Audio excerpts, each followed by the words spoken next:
Australians are waking up this morning to these shocking reports of what happened overnight, yesterday evening. Australians will be in grief at the senseless loss of life. The anti-Semitic attacks on the Jewish community in Australia are unparalleled in this country. I was in Israel only a short while after the attacks on October 7, and it certainly brought back a lot of memories for me, as I'm sure it has for the Jewish community. But Australians need to stand strong today. We witnessed the most incredible acts of bravery by our emergency services, who ran to the sound of gunfire, but incredibly unarmed civilians also did the same, and we saw that act of one gentleman disarming one of the terrorists. It was just incredible, and we should be doing whatever we can to honour the bravery, particularly of our civilians and our emergency service workers from yesterday.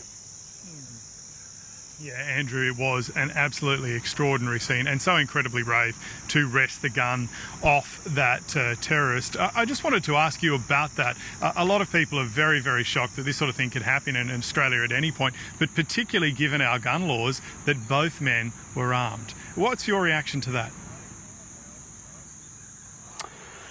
Well, look, I think clearly there will need to be some, obviously, investigations as to how these terrorists obtained their weapons, whether they were legally obtained or whether they were on the black market. It appears to me that they were semi-automatic shotguns, although that's obviously to be determined at this stage. I think what Australians are expecting this morning is some very, very strong leadership from Anthony Albanese. Our memories go back to Port Arthur here, when John Howard stepped in and showed incredible leadership around our gun laws as a result of that horrific attack all those years ago. Australians are wanting leadership on firearms control, but they're also wanting leadership on anti-Semitism, which has really been left unchecked over the last 2 years. Andrew, can you describe, we heard last night from the New South Wales Police Commissioner Mal Lanyon designating this shooting as a terror attack. We understand and we know that that brings greater powers to the AFP, to local police, etc.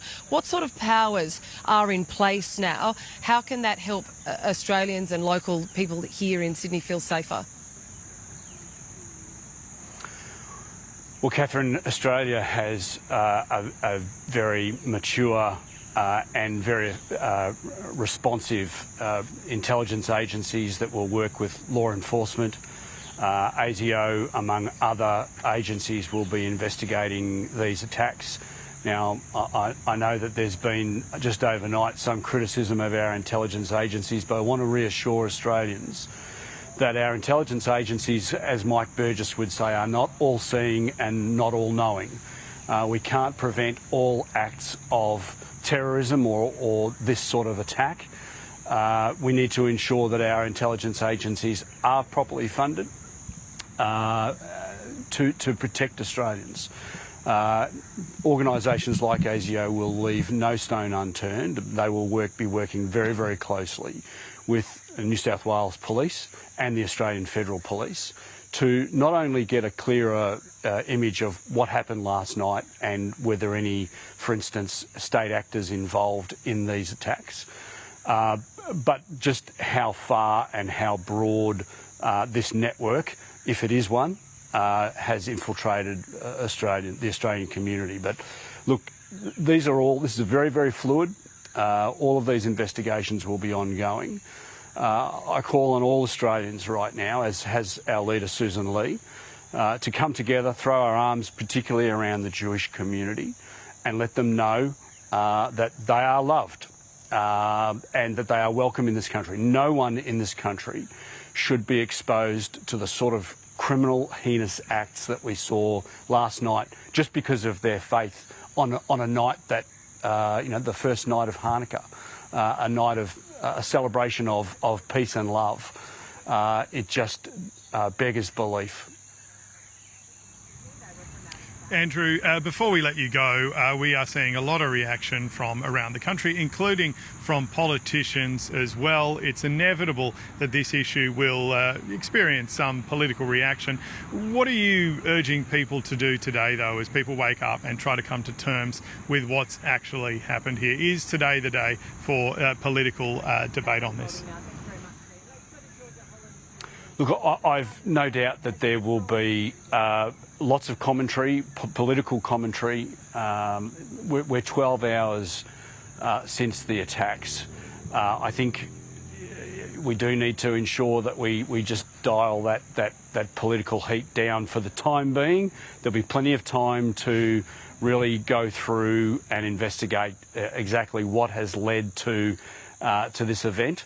I think what's most important today is that Australians recognise that this is an act of anti-Semitism against our Jewish community.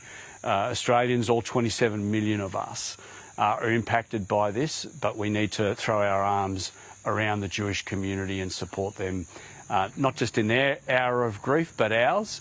I'd like to see an official declaration from the Prime Minister that Australia is in a state of mourning, whether that be for 2 or 3 days. I think that would be a really appropriate stance at this time.